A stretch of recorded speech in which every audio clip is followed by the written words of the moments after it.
കേസുണ്ടെന്ന ന്യായം പറഞ്ഞ് വാടക മുടക്കാനാവില്ല.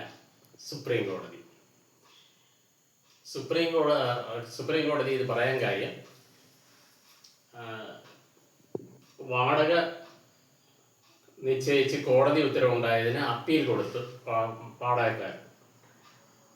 അപ്പോൾ അങ്ങനെ വന്നപ്പോൾ ഇയാൾ അപ്പീൽ കൊടുത്തത് കൊണ്ട് മാത്രം വാടക കൊടുക്കാതിരിക്കുന്നത് ന്യായമല്ല എന്നാണ് കോടതി പറഞ്ഞത്.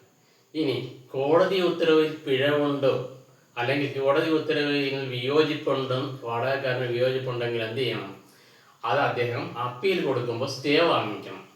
സ്റ്റേ വാങ്ങിക്കുന്നില്ല എന്ന് അർത്ഥമാക്കുന്നത് ഇതിൻ്റെ കാരണം കോടതി പറഞ്ഞത്, നിങ്ങൾ ഈ വിധിയിൽ തൃപ്തരാണെന്നും കോടതി വിധി നടപ്പാക്കുന്നതിന് എതിർപ്പില്ല എന്നാണ് അത് അർത്ഥമാക്കുന്നത്. അത് അല്ല, അതുകൊണ്ടാണ് കോടതി ഇതിനേക്ക് വിയോജിപ്പുണ്ടെങ്കിൽ നിങ്ങൾ എന്ത് ചെയ്യണം? സ്റ്റേ വാങ്ങിക്കണം. അപ്പോൾ അതുകൊണ്ട് സ്റ്റേ ഇല്ലാത്തിടത്തോളം കാലം നിങ്ങൾ വിധിയിൽ നിങ്ങൾ സംതൃപ്തനാണ് എന്നർത്ഥം. അതുകൊണ്ട് കോടതി ഉത്തരവിന് അപ്പീൽ കൊടുത്തു എന്ന് പറഞ്ഞുകൊണ്ട് വാടക മുടക്കാനാവില്ല എന്ന് കോടതി കർശന നിർദ്ദേശം പറഞ്ഞു. ഇത് ഉണ്ടാകാൻ കാരണം കോയമ്പത്തൂരുള്ള ഒരു ഗോഡൌണിൻ്റെ വാടക റെന്റ് കൺട്രോൾ ഉയർത്തിക്കൊടുത്തത് നിശ്ചയിച്ചു. അത് അദ്ദേഹത്തിന് സമ്മതമില്ല എന്നിട്ട് അദ്ദേഹം മദ്രാസ് ഹൈക്കോടതി പറഞ്ഞു. മദ്രാസ് ഹൈക്കോടതി റെന്റ് കൺട്രോൾ ഉത്തരവ്, റേറ്റ് ഉത്തരവ്, ഉയർത്തിയ ഉത്തരവ് ശരിവെച്ചു.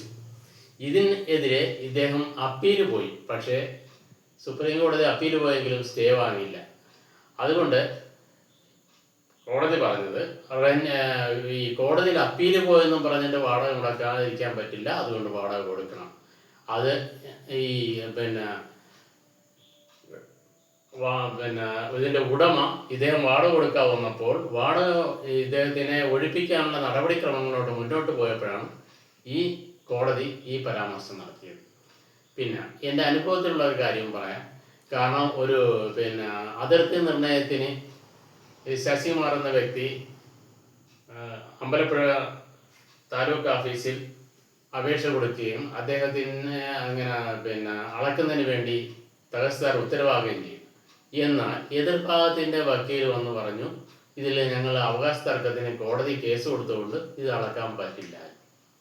അപ്പോൾ ഞാൻ അത് തഹസിൽദാർക്ക് പറഞ്ഞത്, ഇവർക്ക് അങ്ങനെയാണെങ്കിൽ സ്റ്റേ ഉത്തരവ് ഉണ്ടാവണം. സ്റ്റേ ഉത്തരവ് ഇല്ലാത്തിടത്തോളം കാലം ആർക്കെതിരെയും കേസ് കൊടുക്കുന്നതിന് കുഴപ്പമൊന്നുമില്ല. പക്ഷേ അത് ഇതിൻ്റെ ന്യായങ്ങളിലേക്ക് പോകണമെങ്കിൽ സ്റ്റേ കൊടുക്കണം. സ്റ്റേ ഇല്ലാത്തിടത്തോളം കാലം അളക്കുന്നതിന് കുഴപ്പമില്ല.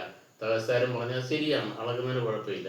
വക്കീൽ പറഞ്ഞതിനാൽ നമുക്ക് അംഗീകരിക്കാൻ പറ്റില്ല എന്നാണ് പറഞ്ഞത്.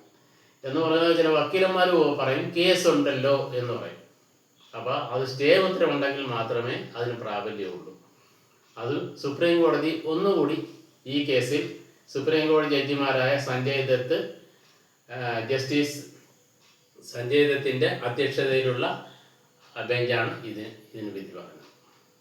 Okay, thank you.